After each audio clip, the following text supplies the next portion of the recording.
It would be wonderful for all of us if every morning after we'd had our shower and have got ourselves ready for the day, we'd force ourselves to go into a small room, sit comfortably in a chair, and regard some important first principles printed on the wall in large letters. We might then meditate for a while and leave for work refreshed and with the important reminder that we need only stick to some basic principles in order to achieve the things and the kind of life we want to live. I was reading again the Moral and Political Thought of Mahatma Gandhi. We recommended this book in Direct Line 15. Gandhi firmly held to the view that there are fundamental principles based upon the moral law. He wrote to an inquirer in 1932, "When we've grasped fundamental principles, we should be able to apply them to any given set of circumstances. If we cannot do this, it means that our grasp of first principles is feeble. It's like geometry, in which we can solve all problems based on a theorem we have mastered." Further, he repeated that whatever a man sows, that shall he reap. The law of karma is inexorable and impossible to evade. Karma is moral law. As a religious believer and an inheritor of the Indian tradition, Gandhi belonged to the classical tradition. He believed in the principle, a person is but the product of his thoughts. What he thinks, he becomes. As his biographer, Professor Raghavan N. Iyer, writes, "No saint or politician before our century could have achieved in his lifetime the worldwide attention that Gandhi received. He had his detractors, but made no enemies, and he won the deep affection of vast numbers of people, as well as of his eminent contemporaries. He's been classed with the Buddha, Socrates, and the Bhakti saints of medieval India. He's been celebrated as perhaps the greatest man of our century by men as different as the Dalai Lama, E.M. Forster, and Lord Samuel. Einstein has surmised that generations to come will scarcely believe that such a one as this, ever in flesh and blood, walked upon this earth." Yet Gandhi himself said, "I have no desire to found a sect. I am really too ambitious to be satisfied with a sect for a following, for I represent no new truths. I endeavor to follow and represent truth as I know it, and I do claim to throw a new light on many an old truth." So here, let us agree, was one of the greatest men of all time. He said he could present no new truths, but held to the view that there are fundamental principles to which we can return which will work for all situations. And these are the ones, repeated again and again down through our recorded history by the greatest human beings our species has produced, that we might have printed on that wall to look at and repeat aloud perhaps every morning before we begin our day, and which let's talk about, along with some other important principles, in this issue of Direct Line. Here we've touched on two. They are, whatever a person sows, that shall he reap, and a person is but the product of his thoughts. What he thinks, he becomes. Now, here are two laws of human navigation which are as infallible as the movement of the heavenly bodies, stars by which each of us can set his course and rest content that he'll reach his destination. Now, that's good to know in these times. It's good to remind ourselves that out of the incredible welter of confusion we find about us, with signs of moral breakdown everywhere evident, we can quietly return to these great principles and get ourselves and our loved ones back on course. We all tend to give superficial credence to the great moral laws we were taught in our youth, but most of us don't really believe they're true. A president would never be charged with the articles of impeachment if he really believed that as we sow, so shall we reap. Members of the cabinet would never find themselves facing fines and imprisonment if they really believed that as we sow, so shall we reap. Now, one of the most important reasons for reading the Moral and Political Thought of Mahatma Gandhi is to understand once again that you can't separate basic principles into two camps, one for ordinary people and one for politicians. It's like geometry in which we can solve all problems based on a theorem we've mastered. Once we understand it, these aren't happy little Pollyanna sayings meant only for the delusion of small children, but that these first principles are laws which cannot be avoided, and which govern our daily lives whether we like it or not. We can choose to live with and by them and reap whatever we will from this most important experience we call life. Now, knowing we'll reap what we sow, we need only sow with deliberation, just as does the farmer. What do we wish to reap all the years of our lives? Then let us sow that, today and tomorrow, and next Friday, and the following Wednesday, and every day of our lives. That's just good judgment. But we must believe that these first principles really work. We need to know that there's no escaping them. There's no place on earth to which we can run and hide from these unchanging laws. So why spend our lives in unending frustration trying to break them when all we need to do is live by them? By starting out each day knowing that as we sow, so shall we reap, we shall sow that which we're desirous of reaping. We shall sow that which is good, that which is of benefit, that which is productive, that which represents our best efforts. Saying that as we sow, so shall we reap is simply another and better way of saying that our rewards all the years of our lives will be in direct proportion to our service, our contribution to those we've chosen to serve. Now, that's not difficult, and it's great to be able to relax in the certain knowledge that we can reap abundance all the years of our lives. We know what we will reap simply by taking care as to what we sow. And we talked about Gandhi in the book The Moral and Political Thought of Mahatma Gandhi in direct line 15, and mentioned that to Gandhi it's necessary to do what seems to be right in scorn of consequences. And every single act must be justified in terms of the ultimate unchanging values rather than the immediate results that are expected to emerge. And I think this is the test of whether a person really believes in these laws or not. Every single act must be justified in terms of the ultimate unchanging values. That means that we never cut corners for the sake of expediency, or feel that no one's looking, or that there's no chance of being caught or detected, or that this is a sure thing, just this once and never again. There are no exceptions, unless we feel it's worth paying the price, reaping what we've sown. It's as ridiculous to expect to get away with it this once as it is to expect one stone not to fall when we release it. If 10,000 stones will fall to the earth when released, the next one will too. There are no exceptions, and the ways of reaping the negative results of the wrong things we've sown are as numerous and as varied as are reaping the positive benefits of the good things we've done and are doing. In fact, once the conscious use of these laws is made a part of our daily lives, half the fun is watching to see how and in what form the benefits arrive.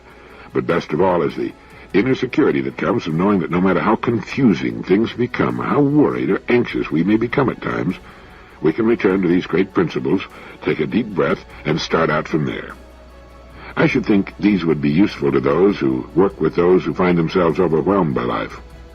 In this issue of Direct Line, we're including these two great principles in the form of a pressure-sensitive sticker you may want to put at the top of your bathroom mirror or on the sun visor of your car, someplace where you'll see it every day, and be reminded that there's a way to win, despite everything that may come your way in the form of obstacles or tragedy. Living by these principles takes the confusion out of our lives and makes decision-making much easier. When we're faced with a situation, no matter how attractive it appears on the surface, which we know to be shady or shaky, well, there's no hesitation, no agonizing about it. We say no. It isn't a matter of whether it's $50 or $10,000 or $1 million or seeming benefit at the expense of someone else. We say no as a matter of principle. On the other hand, we say yes to things which others think excessively risky simply because they meet our preset parameters. And living by these principles, we can certainly say yes to life. Just a few minutes a day will do it, reminding ourselves of two principles which will keep us on course and assure our success. It's said that one of the most serious problems affecting modern life today is a kind of chronic depression. Not an economic depression, but a psychological depression. It's said to be affecting millions. And it's believed by such outstanding researchers as Kierkegaard that despair means not being oneself. If we look for the cause of our depression, it may often lie in what we're trying to do or the way in which we're trying to do it. We're not being ourselves, doing what we should be doing, nor working toward what we should be working toward. In some ways, our society is like a crowd of people rushing toward a fire sale. It's easy to get stampeded right along with them. We can find ourselves moving along with the crowd without knowing why, and just assuming that because so many people are moving together, they must know what they're doing or where they're going. Not necessarily. Maybe we've been conned. And did you ever get a real bargain at a sale? Something genuinely worthwhile at less than its retail value, its real value? Now, maybe it's possible, but I never have. Usually you get what you pay for, and what looks like a bargain as often as not turns out to be a pile of junk, not worth the time, effort, or the money. I think a lot of the depression around is caused by people not being themselves, but instead trying to fit themselves into a role for which they're not really built and which they really don't like. And the longer they stay on that treadmill, the more despondent they become and the less purpose they can find in living and keeping up the motions. Know thyself. Never was the ancient wisdom of Socrates more important than in today's world. And to know thyself is to find thyself. And when we find ourselves and get into the role for which we're truly meant, depression, despair will vanish. Nothing can make a person sick sooner than feeling useless, unwanted, unchallenged, and unneeded, or the feeling that the values other men pursue are empty and joyless for him. Find a purpose with meaning for you, and you'll be filled with abundant, radiant health. It'll seem as though you've found the fountain of youth, the way to turn back time and live days filled with charm and interest, excitement and fulfillment. I've met many people like this, and I'm sure you have too. I remember meeting the late Mr. Letourneau, the inventor of the bulldozer and the man who built the giant earth-moving machines that everyone said couldn't be built. These people never seem to age, and their minds and interests remain as young and healthy at 80 as they were at 20. They also seem to enjoy wonderful physical and mental health, and they're seldom depressed. The distinguished researcher in this field, Dr. Sidney M. Girard of the University of Florida, has said, "In thinking about health, I like to conjure up the image of a family of germs looking for a home in which they might multiply and flourish. If I were the leader of such a family of germs and had the well-being of my family at heart, I would avoid any person like the plague so long as he was productively and enjoyably engaged in living and loving. I'd wait until he lost hope or became discouraged or became ground down by the requirements of respectable role-playing. At that precise moment, I'd invade. His body would then become as fertile a life space for my breed of germs as a well-manured flower bed is for the geranium or the weed." To become the kind of person who's too busy and interested to get sick or depressed, we need one of two things, ideally both. A fascinating role in which we can completely lose ourselves, something we can do that's so right for us we delight in it, or a powerful purpose, a real reason for getting out of bed in the morning, something toward which we're working and want very much to have or achieve. That's why people with settled purposes, people who know who they are and where they're going, actually achieve their goals. There's just no stopping such a person. He's filled with too much energy, too much drive and purpose, too much good health to stop. And alongside this person, most other people are like pallid imitations. When we find ourselves in our true place in the scheme of things, it's as though we tap some secret wellspring of energy, and we become self-actualized, as Dr. Maslow liked to put it. We simply live closer to our real potentialities, and as a result, we live more than other people. We get a lot more out of life. We began our direct line with two principles which the great Gandhi used to help him guide his life. Long before Gandhi appeared on the scene, back in the year 1723, a 17-year-old boy arrived in Philadelphia without a penny to his name. At the age of 42, he retired, wealthy. During his lifetime, he also became the country's most outstanding statesman, scientist, and philosopher. He helped draft the Declaration of Independence and was one of its signers. He was the first American success of the Horatio Alger variety, and he was, of course, Benjamin Franklin. And he used the living by principles method, too. Having an inventive mind and just starting out and deeply in debt, he looked for the essential principles of successful living. And after much thought and study, he devised a method so simple, yet at the same time so practical, that anyone can use it. He chose 13 principles, 13 subjects which, if he could master them, he felt would lead to the success he sought. He gave a week's strict attention to each one so that he could practice the entire list of 13 subjects 4 times a year. When he was 79 years old, he wrote more about this idea than anything else that ever happened to him in his entire life. 15 pages. For to this list and the way he practiced it, he felt that he owed all his success and happiness. And he ended by writing, "I hope, therefore, that some of my descendants may follow the example and reap the benefit." So, for any person who wants to be as successful as Ben Franklin, here are his 13 principles. The idea is to practice each in order for a week, going through the list 4 times a year, every year. Number 1, temperance. Eat not to dullness, drink not to elevation. 2, silence. Speak not but what may benefit others or yourself. Avoid trifling conversation.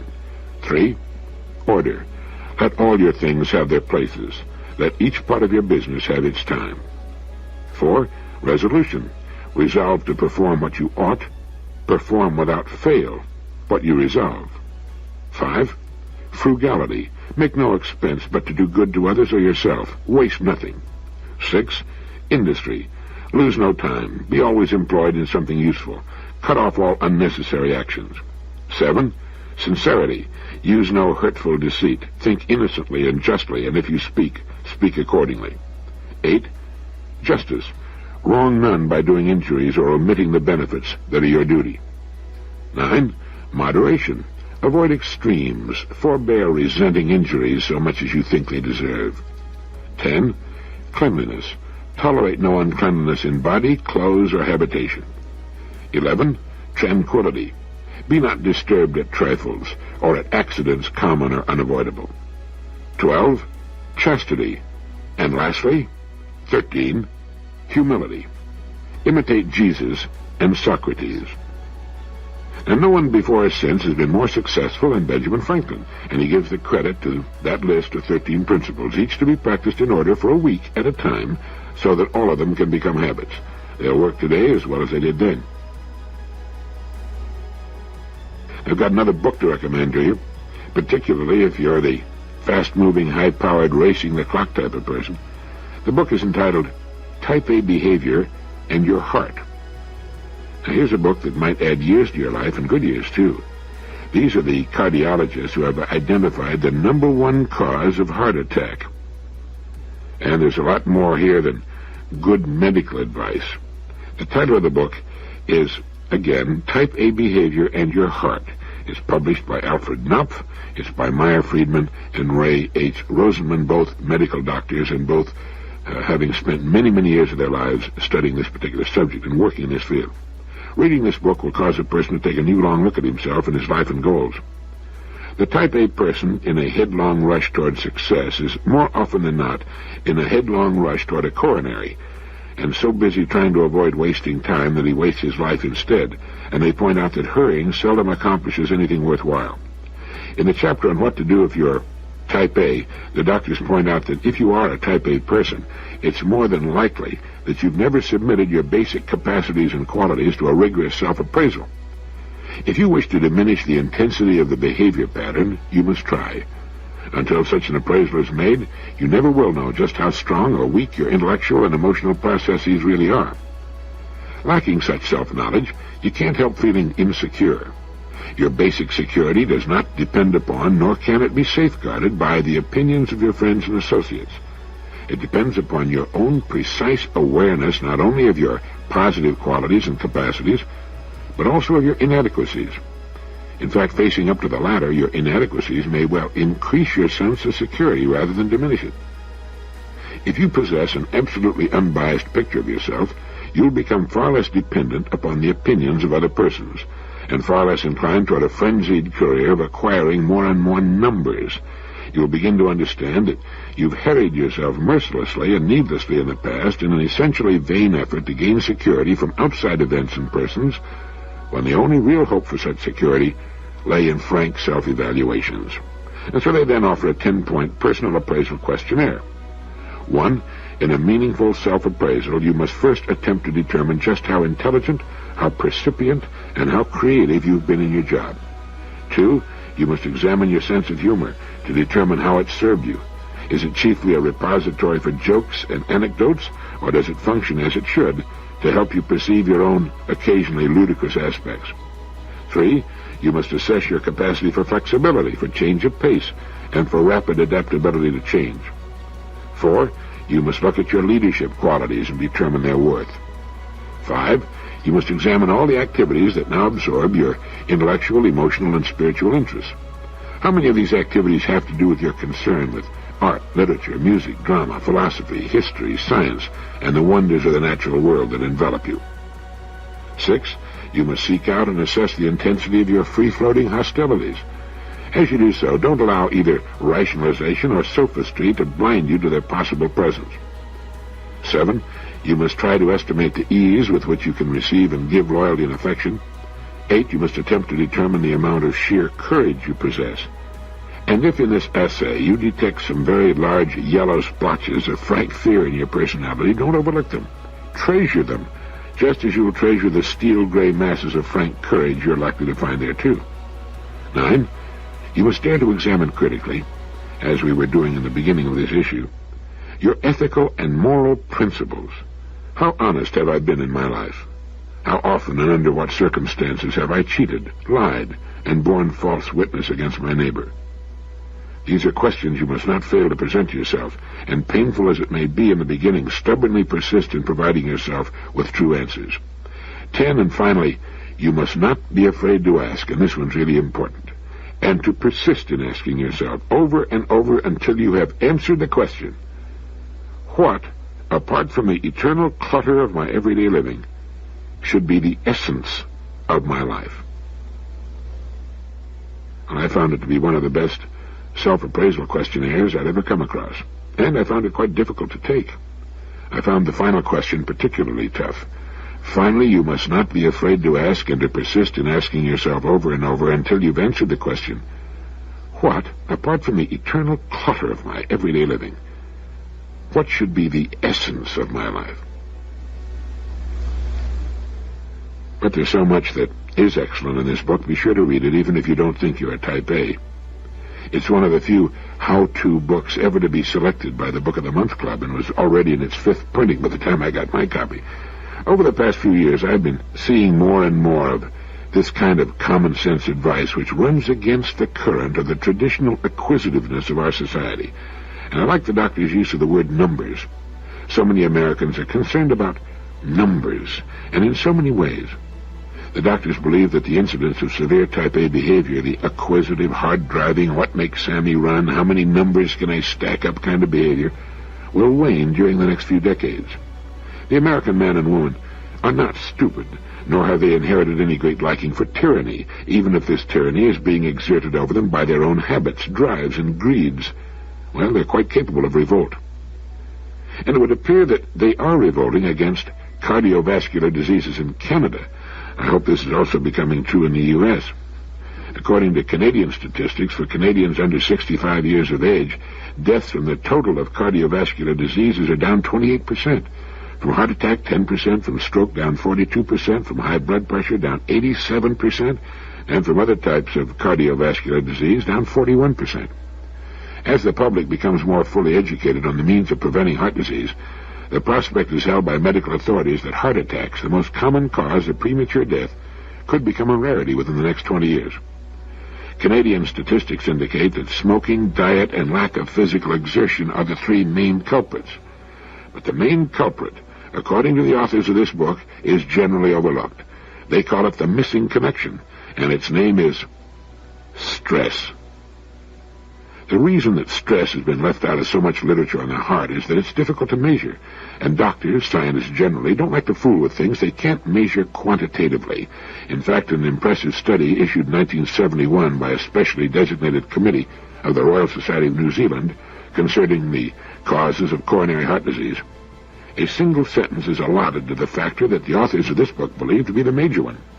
They wrote, some members of the committee feel, it said, that until more satisfactory means of measuring stress are developed, that no firm conclusion should be drawn concerning this risk in CHD, coronary heart disease.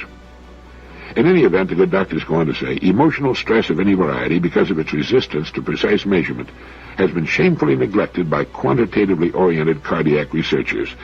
If the smoking of cigarettes could not be measured by the number of cigarettes smoked per day, if the ingestion of saturated fats could not be measured by the number of calories ingested, and if physical exercise were similarly incapable of being measured by the number of hours employed in this activity, none of these factors today would be considered as lethal as they are now. Nature, unfortunately, cares very little if man can or cannot measure some phenomena in terms that are acceptable to him. But let us not obscure the issue by reference to vague generalizations. Hundreds of thousands of Americans have died, are dying, and will continue to die of the tragic complex of nervous factors that these authors have designated Type A behavior pattern. Yet its existence has been largely overlooked because it still cannot be described in quantitatively acceptable terms. In their search for some reason to account for the epidemic-like increase in coronary artery disease in the past half-century, most scientists sought for such possible changes in only those substances which man ate, drank, or inhaled. They were not acutely aware of any changes taking place in Western man's spiritual ambience, even though their own scientific colleagues were chiefly responsible for them. Like the rest of us, they were able to adjust to such changes because they occurred gradually. Although consciously we've managed to adjust to the emotional strains of modern life, The real question is whether we've managed to adjust our subconscious mental and our unconscious body process to these emotional strains. Several extraordinarily acute and percipient scholars of Western society were not at all certain that we would ever be able to adjust to the changes in our ambience. De Tocqueville, Thoreau, Henry Adams, and Sir William Osler, among many others, both in the last century and in this one, warned of the dangers of the increasing pace of living that was afflicting Western man in general and Americans in particular. Anyway, stress is the missing connection, and you'll find out why and where it came from by reading this fine book, and may I suggest that you give copies of it to your friends. That's what I'm doing. You may help them live longer. 16 issues of Direct Line ago, when I first started this program, I recommended that we ask ourselves just what it is we really want. Chances are we don't want as much as we think we do, or as much as our society tries to push us into believing we do. We tend to be carried along by the crowd, keep up with the Joneses who are trying to keep up with us. By sitting down and working some of these questions out, we may well find that we don't need to strain and sweat and worry at all. We sure as heck don't need to hurry. By gradually removing stress from our lives, we can enjoy ourselves and our families more, accomplish those goals we want to accomplish, and enjoy the trip all at the same time. And maybe we can live 10, 20, 30 years longer without cardiovascular disease while we're enjoying the trip. As the doctors who've written Type A behavior in your heart point out, many who now suffer from Type A behavior pattern have probably always considered that it was doing them good in the sense that it was directly responsible for whatever success they achieved. To point out that, on the contrary, you've become enslaved to a rigid complex of stereotyped thoughts and habits that actually impeded your progress in life may at first seem absurd, but let's take a look a bit more closely at your life. First, review your successes. How often were they really due to impatience? Were you ever promoted, or did you achieve success in your job, position, business, or profession because you did things faster than anyone else? Or because you easily became hostile or belligerent? We've questioned hundreds of men, they write, who have become successful in various economic or professional positions. Not a single one of these men, when asked to deliberate a bit about the causes of their success, ever concluded that any component of Type A behavior pattern had been significantly responsible. Actually, a continuous frenzied pace almost ensures later disaster in every field of human activity. Almost all successful ventures, whether or not they're initiated by excellent creative decisions and judgments, must be sustained by such processes. Even the most harried Type A person will admit, regretfully perhaps, that the surest way of causing almost any project to fail, eventually, is to substitute hurried, stereotyped thinking and action for relatively leisurely deliberation and meditation. If there is one principle that should never be forgotten, it is this: the thrust of creative energy is always weakened by repetitive urgency. And so we can add one more principle to live by. The thrust of creative energy is always weakened by repetitive urgency. So what we're saying is this: if you've been successful, it's not because of your Type A behavior pattern, but despite it. So we find that instead of the high-powered, full-speed-ahead, run from early morning until late at night kind of behavior leading to the success we seek, it's actually a hindrance and leads to coronary artery disease. We need time to think, to meditate. We need leisure for good ideas to work their way into our consciousness. And as we've said before, one good idea can be worth 10 years of hard 8-hour-a-day work. Incidentally, if you are a Type A kind of person, there's a special chapter on what to do if you're a Type A. Drills, easy things you can do to move from Type A behavior pattern to Type B. And if you've already got some symptoms, there's a special chapter on coping with coronary heart disease. Because of errors in life habits, or of the particular disorders described in Chapter 9 of this book, or of both, it's probable that at least 5 million Americans now suffer not just from coronary artery disease, but also from coronary heart disease. That is, the narrowing of one or more of their coronary arteries has become severe enough to produce either symptoms of coronary distress, angina pectoris, shortness of breath, a serious irregularity in the rhythm of the heartbeat, or easily induced fatigue, or actual injury to the heart muscle. To repeat, coronary heart disease is coronary artery disease that has become severe enough to produce symptoms. And as George C. Griffith, past president of the American College of Cardiology and emeritus professor of medicine, cardiology at the University of Southern California, writes of this book, This publication will do more to prevent premature cardiovascular disease than any modern textbook of medicine or health book written for the general public. Every professional, every executive, and every literate layman should place this book on his must-read list. I hope I've been able to sell you. 54% of all deaths, millions occurring many years, even decades before they should, are due to cardiovascular disease.